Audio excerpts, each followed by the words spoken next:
Thank you, Mischief Makers. We're back with another recap of our favorite, we in the multiverse now, show, Loki. I'm your host, Anthony. I'm going to do my best to be your guide in this marvelous show as we're picking up right where episode 2 ended, with that temporal loom still being overloaded by the many branches of reality that now exist, causing all sorts of issues. Brad, aka X5, is still being all sorts of a dick, and the TVA are finally getting a hit on the whereabouts of their former leader, Revonna Renslayer. But first, do me a favor. If you're new here, please consider giving this channel a like and subscribe to keep up with our weekly Loki analyses and breakdowns. I'm truly grateful for you to allow me to have your time. I understand how valuable time is. I would truly be grateful if you would also hit that like button, subscribe, follow us on social media. Trust me, YouTube still uses this to help smaller channels like me to grow even in 2023. Please like, subscribe, turn on notifications. This way you're able to watch these videos right after they're published every Thursday in order to work with us to try to figure out the mystery of Loki Season 2. I really, really appreciate it. Thank you so much.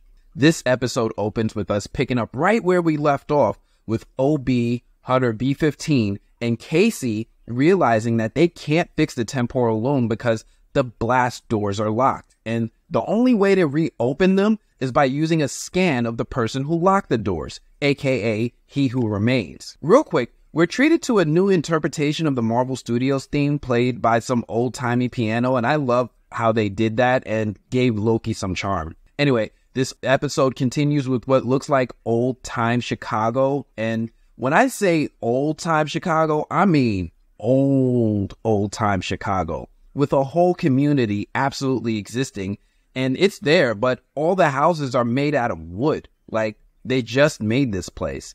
And we finally learned when we see a temporal door open, with Revonna Renslayer making her way into Season 2 and making her debut, and the subtitle shows us that we're in the year 1868, in the sacred timeline. And I noticed that whenever the show time travels, when it goes back and forth throughout the multiverse, we're also seeing an explanation on which branch of reality we're actually in. And this is just pretty friggin' important, considering that Loki is doing a much better job of showing us the multiverse than any maddening multiversal movie that was supposed to before. Revonna starts walking around in disbelief that she's even in the right place. And before she gets too far, we see Miss Minutes also make her Season 2 debut, and she meets up with Revonna in a barn, much to the confusion of Revonna as to what the heck it is that they're even doing there. Miss Minutes then asks if Revonna brought the item, and Revonna whips out a package, and Miss Minutes tells Revonna that she needs to put that package in a window in order to follow through on the plans laid out by He Who Remains. We then see Revonna toss the package into a window, where a young boy discovers the package. And the package that Revonna tosses in the window is OB's TVA guidebook. And yo, they're trying to make another Kang. He Who Remains. They're trying to make another one of him, and it seems like this was his contingency plan all along, just in case the Lokis went through with ending him when he gave them that ultimatum at the end of last season. We then switch back to the TVA, where OB and Casey are freaking all the way out as they realize that they can't fix the temporal loom without the temporal aura of He Who Remains. Loki and Mobius try their best to suggest some ideas, and they realize that Miss Minutes is one of the few beings that can open the door, but they're up Poops Creek without a paddle because Miss Minutes went AWOL. Loki and Mobius settle on trying to figure out where Miss Minutes went and head off and travel back in time to 1868, presumably on the sacred timeline to track down Revonna in hopes that she'll lead them to Miss Minutes. They see no sign of Revonna when they arrive, but Mobius mentions how they're actually tracking Revonna's temp pad, and there's another point in time where she was also detected, in 1893. They quickly move on and then travel to 1893 Chicago, but this time we see by the info in the subtitle that this 1893 is actually on a branched timeline. When they arrive, they land smack dab in the middle of the 1893 World's Fair, and Mobius explains that there must have been a purpose that they stopped in 1868 before coming there, but they need to figure it out. They then see a newsboy selling a newspaper who shares that there are reports of a ghost clock being spotted around town, which they decide to investigate. They continue their investigation while stopping to eat Cracker Jacks and admire the local sculptures of Odin, Thor, and Balder, with Loki remarking how nobody's even heard of Balder. And real quick, I can't help but feel like this is a kind of a small Easter egg and callback to Doctor Strange in the Multiverse of Madness and its deleted scenes. You may have heard that that movie had a lot of deleted scenes, including reports of a scene with Daniel Craig making an appearance in the infamous scene with the Illuminati. And he was supposed to be the last member of the group that sat in the empty chair that drove the internet wild for a while. It would have been cool to see Daniel Craig in the film as Balder the Brave, but Marvel may have backed out of it because, seriously, who the hell has even heard of Balder the Brave besides apparently, Mobius? The sight of the sculptures make Loki a little nostalgic, but he decides to move on, and then they see an advertisement on a sign for Victor Timely's astounding temporal marvels, and they quickly realize that that's where they need to be. There's also an advertisement for singer Ferdinand Lang, who's part of a German military band, which might be an Easter egg for an ancestor of Scott Lang, aka Ant-Man, if he has any German heritage. In fact, oddly enough, there's also ads for a bunch of other German events, and the ad is titled the Softball Beer Hall German Village. And why the heck are there so many German attractions in 1868 Chicago? My historian Mischief Makers, can any of you clue us in on why there would be so many German attractions in 1868 Chicago? Is this normal?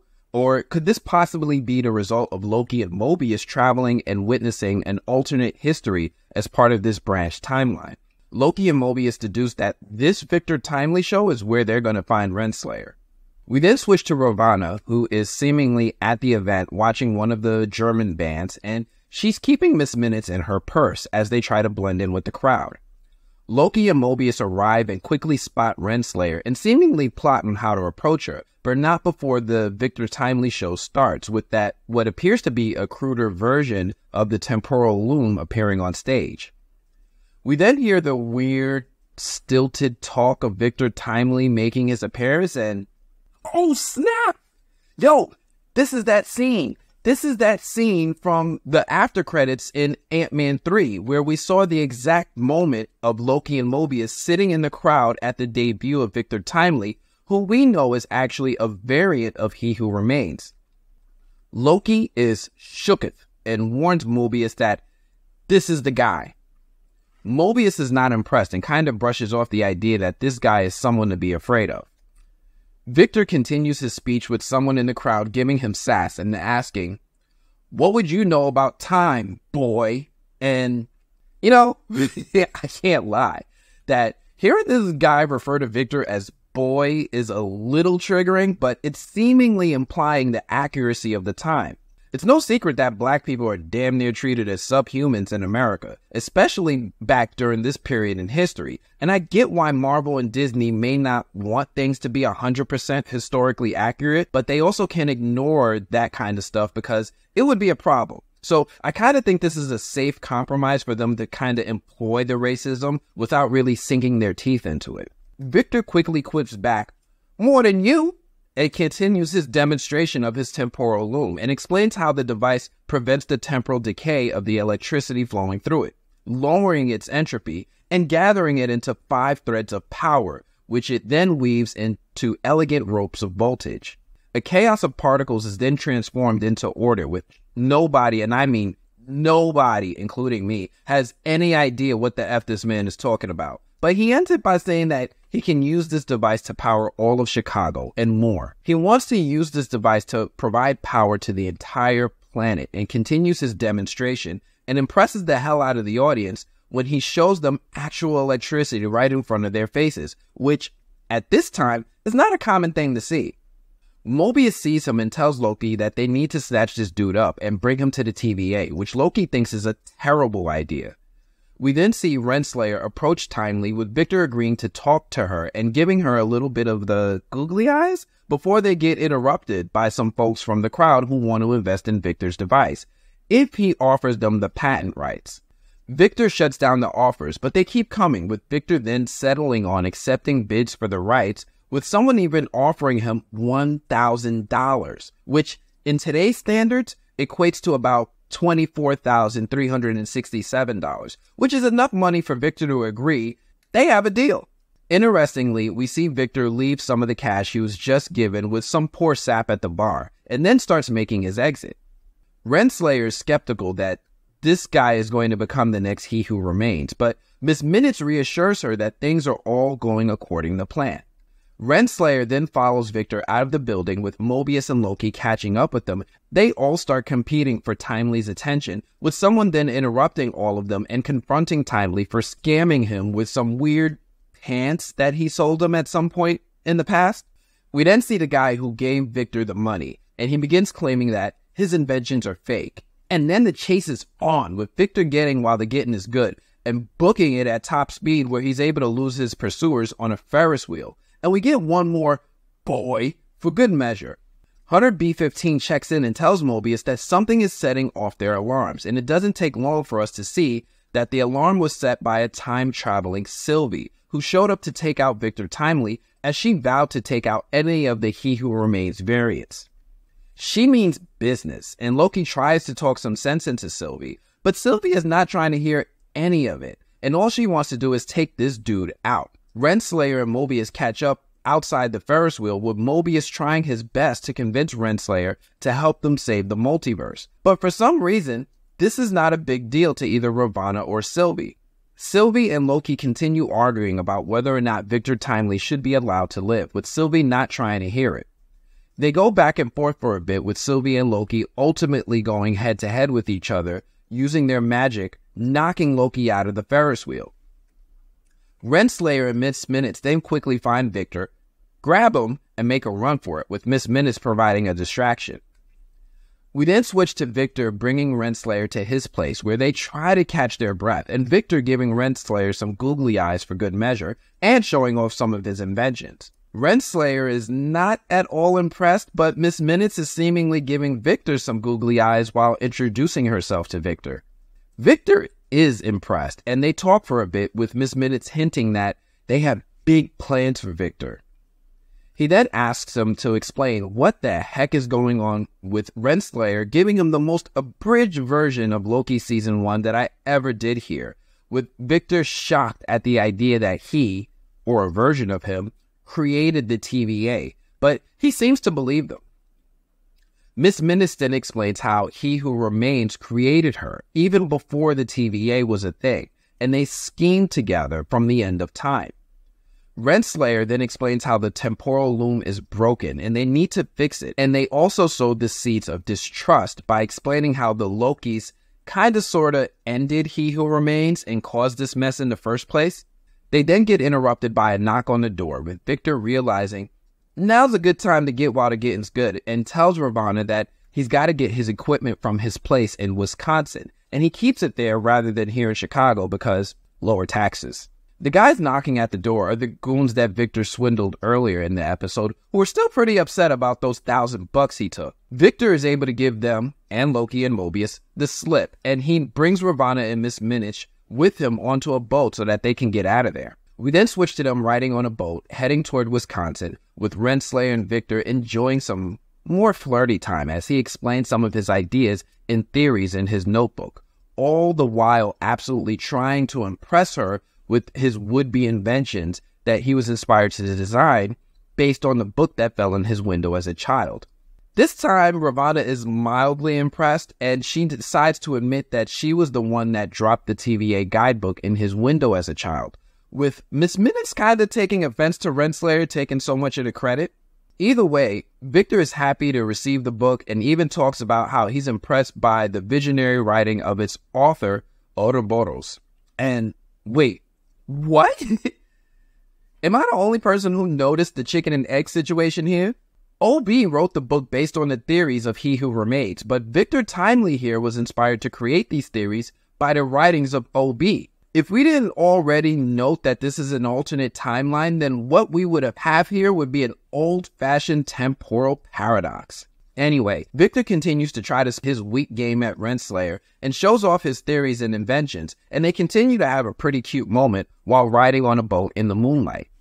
He even caps it off by giving her an origami flower, which finally gets him somewhere with her when she admits that she can finally begin to see the man that he will become.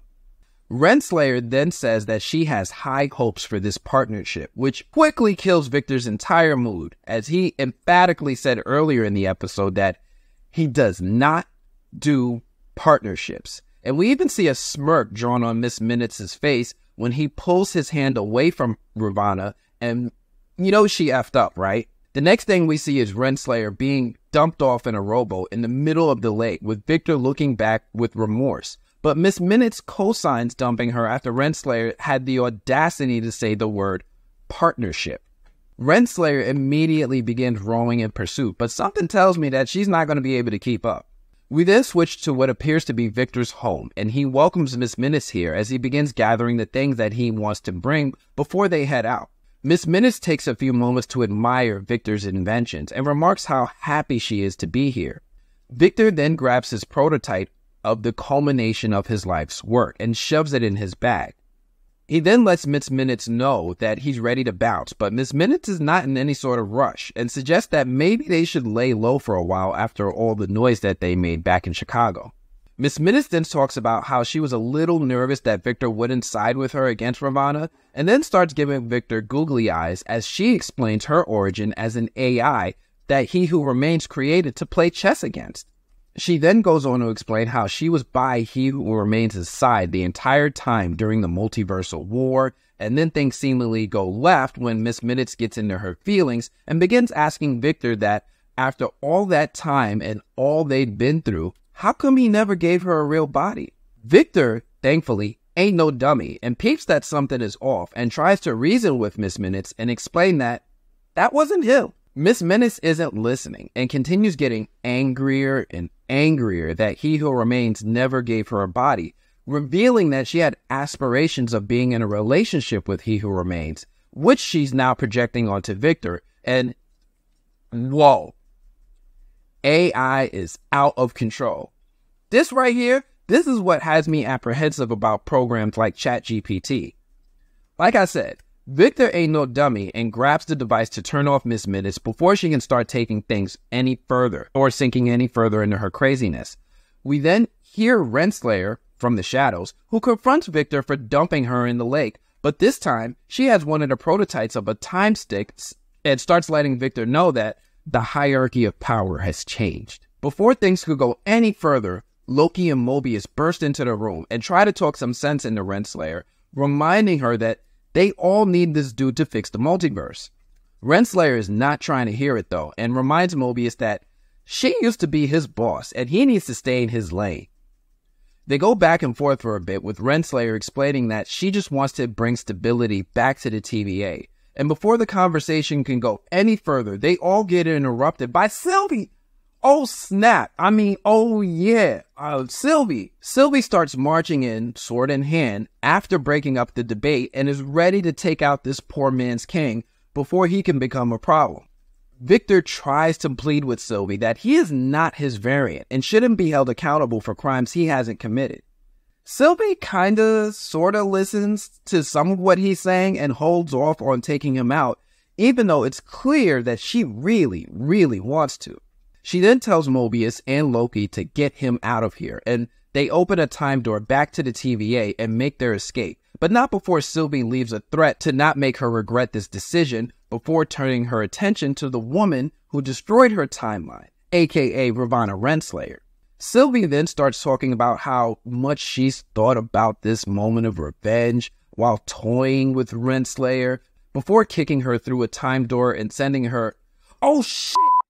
She sent her to the end of time. She sent her to where we see He Who Remains. Or at least, she sent Renslayer to sit with the corpse of He Who Remains. And yo, this dude looks gross, right?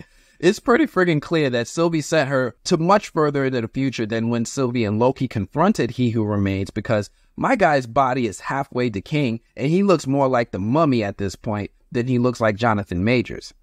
Renslayer then reactivates Miss Minutes, and she and Renslayer regroup for a moment, seemingly setting aside their differences as women scorned by Victor Timely. Miss Minutes then talks about what Victor did was foolish because Miss Minutes knows his secrets. And one of those secrets is going to make Renslayer real angry. And then, end credits. And yo, this episode right here was pretty friggin' good. I know, it's not a popular time to be a Jonathan Majors fan, but drama aside, this guy delivered a hell of a performance as Victor Timely. And we've seen just how different this variant is from the main Sacred Timeline version. I like how this episode is taking us across the multiverse where we get a chance to see just how different each branch of the timeline is from one another, even with their alternate histories. Oh, and OB, did I mention how OB is my favorite character on this show? I'm sure I did, and this guy is scene stealing every time he shows up.